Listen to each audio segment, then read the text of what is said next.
नमस्कार, बहुत स्वागत है आपका। तुला राशि शनिदेव की सबसे प्रिय राशि। और शनिदेव जो कर्म के देव है और दूसरी तरफ देवगुरु बृहस्पति जो भाग्य के कारक है, और दोनों ही मिलकर आपको पूरी तरह से चौंका देंगे। कैसे असली खेल शनिदेव का शुरू होगा, आइए जानते हैं विस्तार से। वीडियो के अंत तक बने रहें। और ये प्रेडिक्शन चंद्र राशि पर आधारित है। देखिए, ब्रह्मांड में दो ही ग्रह हैं, शनिदेव और देवगुरु, जो बहुत स्लो चलते हैं, धीरे चलते हैं, लेकिन इनका जो प्रभाव होता है वो पूरी लाइफ पर स्थिर बना रहता है। तो 13 अगस्त को देवगुरु बृहस्पति अपने ही नक्षत्र पुनर्वसु नक्षत्र में आ चुके हैं, खुलकर आशीर्वाद बरसाने। और जो शनिदेव हैं वो अपने नक्षत्र में 13 जुलाई से चल रहे हैं। तो आपके लिए बेहतर परिणाम दोनों में से कौन से ग्रह देंगे और दोनों का दृष्टि प्रभाव आपकी लाइफ पर क्या प्रभाव डालेगा। देखिए, शनि और देव और गुरु दोनों की कृपा होना लाइफ में बहुत आवश्यक है। और ये दोनों ग्रह ऐसे हैं जो व्यक्ति को पूरी तरह से बदल भी सकते हैं। तो 18 अक्टूबर 2025 तक का ये वक्त है, अभी से लेकर, जो आप के लिए कितना फेवरेबल है और किन चीज़ों से परहेज करना है, कौन सा मंत्र जप करना है, चलिए समझते हैं। तो तुला राशि के भाग्य के घर पर देवगुरु बृहस्पति विराजमान है। देवगुरु बृहस्पति 5वीं दृष्टि आपके सीधे तुला राशि पर आ रही है। भाग्य स्थान से जो सप्तम दृष्टि है वो आपके तीसरे घर पर है, और इनकी जो नवम दृष्टि है पंचम भाव पर आ रही है। तो देवगुरु बृहस्पति के बाद जो शनिदेव हैं उनकी बात करें तो आपके छठे घर में विराजमान है, और चूँकि वक्री चल रहे हैं, एक घर पीछे का फल देंगे, यानी पंचम भाव का फल देंगे। और इनकी जो तीसरी दृष्टि है अष्टम पर, 7वीं दृष्टि 12वें घर पर, और अभी वक्री अवस्था में चल रहे हैं। तो 10वीं जो दृष्टि जाएगी वो सीधे चल रही है आपके तीसरे घर पर। तो अभी वक्री अवस्था में होने के कारण एक घर पीछे का फल दे रहे हैं। तो पंचम भाव भी सबसे ज़्यादा आपका प्रभावी हो गया, क्योंकि एक तो शनिदेव वक्री अवस्था में यहाँ पर विराजमान है, और दूसरा देवगुरु बृहस्पति की अमृतमयी दृष्टि पंचम भाव पर है। तो दो स्थान को भी दिख रहे हैं। अब जो तीसरे भाव की बात करें, इस पर देवगुरु बृहस्पति की भी दृष्टि है और शनिदेव की भी दृष्टि है तीसरा घर पर। और 5वां घर तो खुद बैठे हैं शनिदेव और गुरु की दृष्टि। दो घर पूरी तरह से एक्टिव है आपका। अब इसी अनुसार जानेंगे कि क्या आपके लिए आपके जीवन में होने वाला है जब दो बड़े ग्रह का दृष्टि प्रभाव एक ही घर पर हो। तो देखिए, समझते हैं किस अभी जो आप मेहनत कर रहे हैं, प्रयास कर रहे हैं, कंपटीशन का युग है, तो आपका मेहनत प्रयास से आपको सफलता मिलने की अभी संभावना है 18 अक्टूबर तक।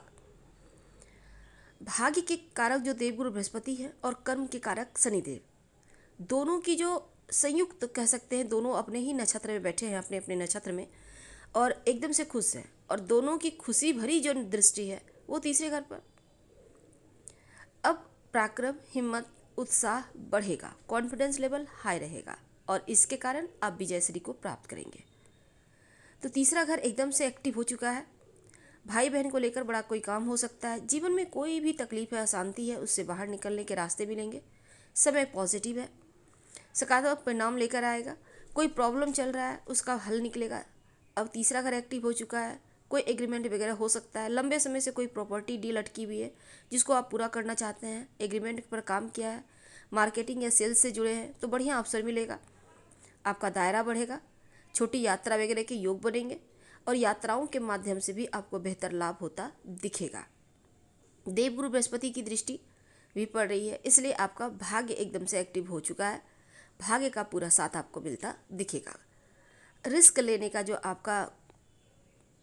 आपके अंदर जो काबिलियत है या रिस्क लेने की क्षमता, वो बढ़ जाएगी। क्योंकि देखिए, सफल व्यक्ति कब होता है, जब रिस्क लेता है या रिस्क लेने की क्षमता होती है। अब गलत रिस्क लेके तो फंस ही जाएंगे ना, अच्छा वाला रिस्क। तो चलिए, साहस आपका यहाँ पर एकदम से बढ़ावा रहेगा, इसलिए आप हर कार्य आसानी से कर लेंगे। बात करें पंचम भाव, पंचम भाव पर देवगुरु की दृष्टि है और शनिदेव वक्री अवस्था में आकर बैठे हैं। अब देखिए पंचम भाव क्या है? ज्ञान का, संतान का, प्रेम का, नॉलेज का। अब एजुकेशन का दौड़ है, शिक्षा। और शिक्षा तो हर उम्र में कमी पड़ जाती है, किसी भी उम्र के हैं, जो सीखना चाहें सीख लीजिए, ये आपके काम ही आएगा। जिस भी फील्ड से जुड़कर आप काम करने का आपको अवसर मिल रहा है। शनिदेव छठे घर से वक्री है लेकिन पंचम भाव में, तो ऐसे में क्या होगा ना, नौकरी के लिए अगर कोई आप प्रयास कर रहे हैं या आपने कोई विशेष कोर्स में एडमिशन लिया है तो यहाँ पर आपके लिए बढ़िया है, बढ़िया परिणाम आपको मिलता दिखेगा। अब वक्री अवस्था में शनिदेव का चलने से क्या होगा कि 13 जुलाई से शनिदेव अपने नक्षत्र में चल रहे हैं और देवगुरु बृहस्पति का प्रभाव यानी कि उनकी दृष्टि भी पंचम स्थान पर है। अब पंचम स्थान तो वैसे भी एक्टिव हो गया, बहुत मजबूती से फल मिलेगा। संतान प्राप्ति की चाहत है, संतान को लेकर टेंशन है, उनका डेवलपमेंट को लेकर टेंशन है, तो ये चीज़ें टेंशन समाप्त होगी। करियर को लेकर, एजुकेशन को लेकर शनि गुरु दोनों का प्रभाव है, तो बच्चों का तरक्की होना तो तय है। आप खुद स्टूडेंट हैं तो आपके लिए समय अनुकूल चल रहा है।